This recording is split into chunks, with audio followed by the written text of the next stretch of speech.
Hello, it's Philly. I'm here in Stone Mountain, Georgia. I wasn't expecting to make a video today, but I walked up the Stone Mountain walk-up trail, which is a really famous location here in Georgia.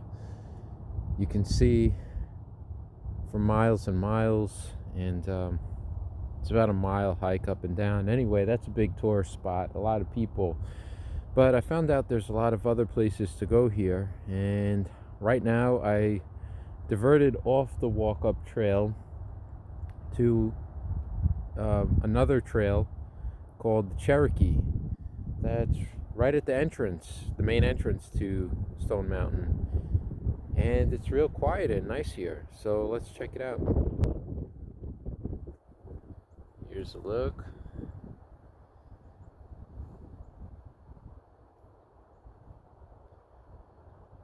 As you can see, I've been here a few minutes. There's some people, but nobody's walked here for some time. And we're right now in January 2021. So I'll keep showing you what it looks like, and we'll see if there's anything else. Alright, so when you make that right turn at the Cherokee Trail, you follow these white lines. It's pretty steep. This is what it looks like.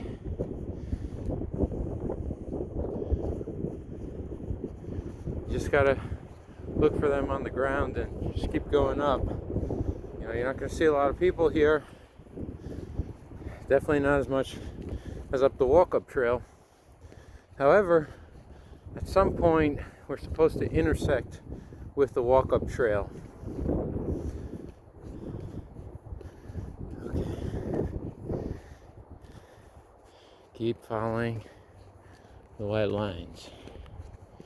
Alright, where's the next one? Don't see it.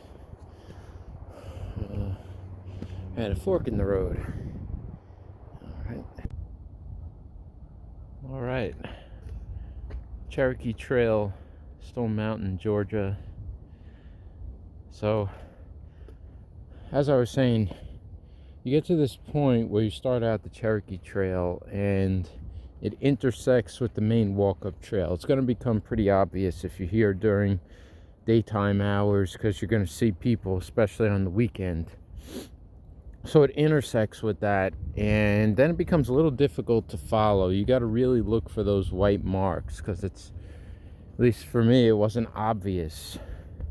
So as you can see, you're really like cutting across this slope. Now you can always find your way back, probably, because it seems to follow the railroad tracks down there. There's like a scenic railroad for people. So, you know, just keep in mind it's really at a slope here, but it's nice. You know, it's beautiful. It's a great day for this. And, you know, there's the railroad down there. And that's it. We'll just keep going. So here's something I didn't expect to find. So I'm just traversing this Cherokee Trail for a while, and then out of the blue is this formation here, and I thought maybe it was for a campsite or something, but there's a little sign here that tells you that this site was once a cabin serving as a retreat place for the students of Agnes Scott College, a women's school in Decatur, which I think I've seen. I think it still exists. So this is what's left of it. So that's something I didn't expect to see.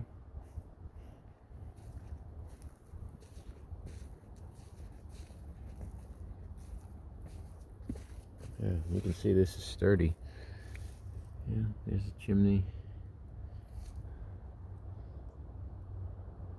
Well, okay, here we are, still on the Cherokee Trail. So this thing just keeps going. Um, right now it's skirting this lake around here. So, you know, if you're gonna do this whole thing, you gotta really leave some time. Like I said, you just keep following these white markers. Once I got past like the part on Stone Mountain, it became a lot easier. You know, they're very visible. It's well done. Right now I'm walking across some kind of land bridge. It's taking me back towards the mountain. There's Stone Mountain there. You know, it's kind of uneventful, like in terms of, you know, any historical sites or animals, wildlife, you know, but it's quiet. There's some people here. There's the lake. So that's my update. Let's just keep going. Okay, so here in the distance you're seeing a covered bridge, and I was reading the sign about it, and you ask yourself, well, what's the big deal with covered bridges? And the sign kind of explained that back then, I suppose traveling horse and carriage or horse or on foot, that you were more vulnerable to the elements, and the covered bridges was a refuge if there was a storm, if you know, you had to stop for a bit and you were somewhat covered from the elements, because you didn't have a car back then and windshield wipers just to wipe away the rain. So it also mentioned there that robbers would sometimes hide up in the timbers above and drop down on unsuspecting people. So that was another thing that they were used for. So that's covered bridges. I never knew what the big deal about them was myself, but now I get it. Oh, yeah, I thought I was done with the covered bridges, but yeah, here's another thing about that bridge that you're seeing right here in Stone Mountain. That was actually in Athens back in the 1800s. And for some reason, they moved it out here, which is some distance. And like I said, there were no cars back then. So I don't know why they couldn't just build another one, but that's what happened. Okay, so I'm here at the Stone Mountain Grist Mill. It's another thing I didn't expect to see here. I kind of heard about it on my way here. Didn't know about it. Served the entire community. The millstones inside the building ground dried whole grain like corn or wheat. The resulting meal or flour was then ready for baking. So these were very important for towns back then. This one we're looking at here was originally built in Fannin County, Georgia, about 1869, and lasted for almost 100 years. So, like the covered bridge, this wasn't even near here originally, but was found and disassembled. All right, Stone Mountain Grist Mill. Yeah, so I'm on the opposite side of Stone Mountain now, still on the Cherokee Trail, kind of just made a little detour. Check this out, man. This thing really climbs. I don't know, I'm just going. Let's see how far I can get. Man, I'm not getting very far in this. This thing's crazy. I gotta put the phone down. Alright, so yeah, you cannot scamper up that mountain. Stone Mountain, that is. Right here, looks kind of nice.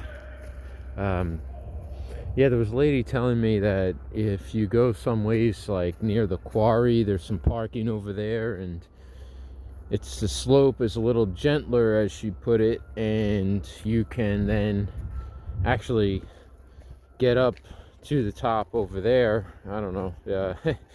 Anybody attempting this should really check this out. This is just hearsay. But for sure, I can see how it could be really dangerous. And she even said at a certain point, you start going up and, you know, you don't got the choice to go back down. So I asked her, I said, well, what do you got to do? You got to crawl up? And she said, yeah. Man, that thing is steep. All right, so I thought the Cherokee continued this way, but it's obviously not. There's a fence blocking me off. So I got to go back to the road. I think that's what's going to happen now. I link back up with the road.